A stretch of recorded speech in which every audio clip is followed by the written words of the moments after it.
What's up guys, Mr. SLIN with another video about competitive Team Fortress 2. And today I want to talk about how ESEA Intermediate is closing its doors.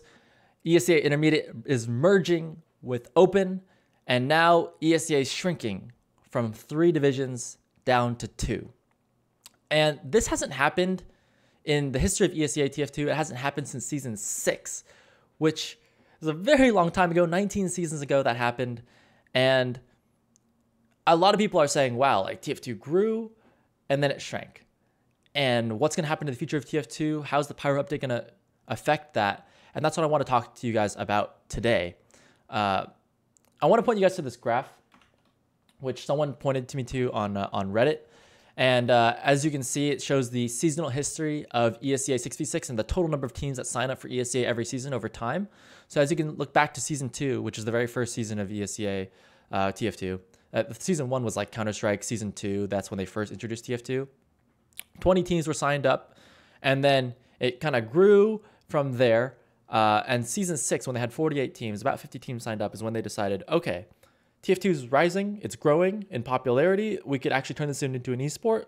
Let's introduce a new division, the Intermediate division, which will introduce a new class of users between Open and Invite to bridge that gap. And over time, the game continued to grow up until about season 14, when there was 104, the peak of ESEA. 104 teams signed up. That was nuts.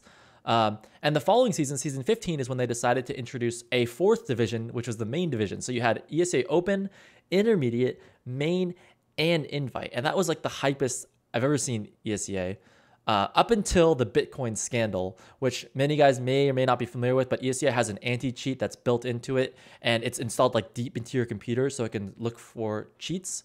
But it was found that ESEA abused that power using the client to mine your computer for Bitcoins for their own profit. And there was like a lawsuit, and it was like a huge scandal, especially in the Counter-Strike community. Like everyone's just super upset, but in TF2 especially, everyone lost their faith in ESEA, and the community kind of split into 2 pieces for North America, where half the people were standing behind ESEA, the other half standing behind SIVO.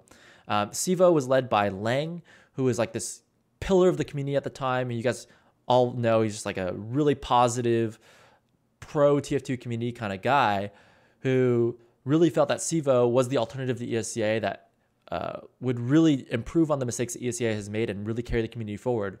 And when the community was stuck with the decision of, do we play ESEA or do we play SIVO? We should all do the same thing.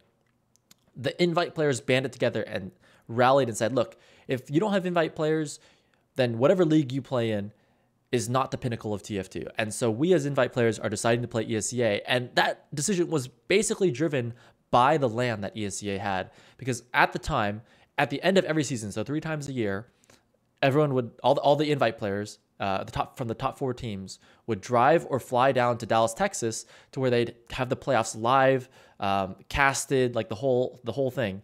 And that was some of the most exciting moments of TF2 in my mind, where watching those LANs, watching like the best strategies coming out from all the players, and the hype and the excitement from the community was electric. It was really, really awesome. But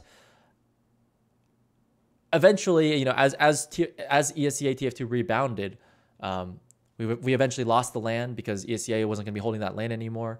And that's when it just became an online game. There's still like obviously LANs still going on, but you know, as we can see, like things are kind of trending downward again. And in this last season, the signups were 64 teams. The season 25, which is this new season that's just starting next week, let's see, there are 9 Invite teams and 49 Open teams. So there's going to be 58 teams in ESEA this season, and that continues the downward trend for TF2. And so I feel like the general vibe I'm getting in the community from some people is that TF2's, this is like the beginning of the end. Like it's just signaling to everyone that the game is still trending downward, that competitive TF2, they gave it a shot. You know, like the grassroots community, they really tried to grow it on their own. Even Valve tried to create their own version of it through Meet Your Match, and that wasn't very successful. And overall, like people are moving away from competitive TF2. And so I want to answer that question that people are having, like, is TF2 done? Because I don't believe that it's done yet, but I also feel like, yes, it's not growing the way we want it to. And so something has to change. And a lot of people are looking for that change in the pyro update, in that upcoming jungle update that will come out shortly, like, in the next few months, ideally. Who knows, it's Valve time. But when that pyro update comes out, everyone's thinking, oh yeah, if this pyro update isn't good, comp TF2 is done. Like, if supposedly the biggest update that TF2 has ever seen doesn't revive TF2 as a casual scene, doesn't revive TF2 as a competitive scene, then we're truly lost. Everyone will move to Overwatch, move to other games. Like, there's no hope left for TF2 because we're not going to see another update for another year. And by then the game would have just completely died out. And I think that's ridiculous. I think that's completely bogus.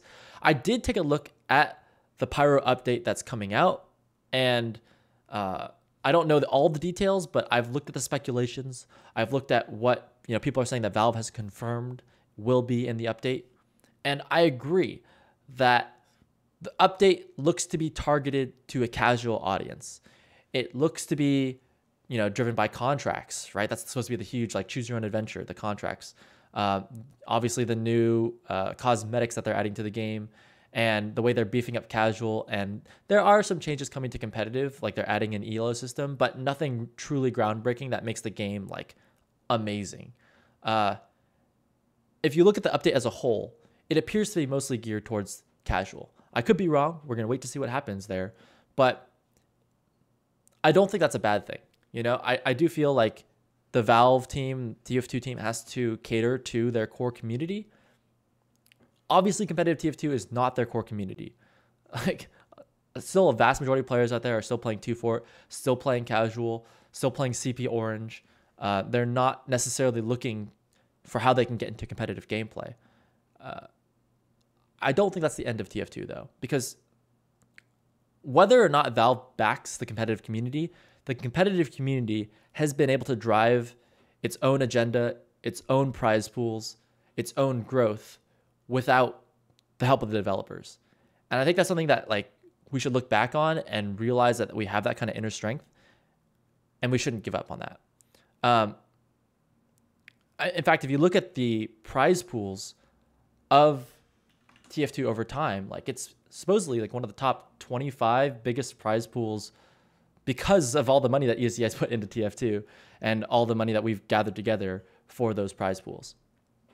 But I kind of want you guys to walk away from this video with this message that you shouldn't wait for someone else. You shouldn't wait for someone else to drive your future. No one wants to be completely out of control where I'm just going to be hands off the wheel and my fate lies completely in someone else's hands. That's not the right attitude to take. It's an attitude that many of us have taken for a long period of time, saying, look, I don't really have any control in the future of competitive TF2. And it's easier that way. It's lazier that way to say, it's not my fault that TF2 died.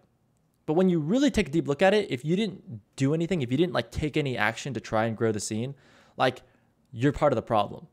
And I really do feel like you have more control than you think.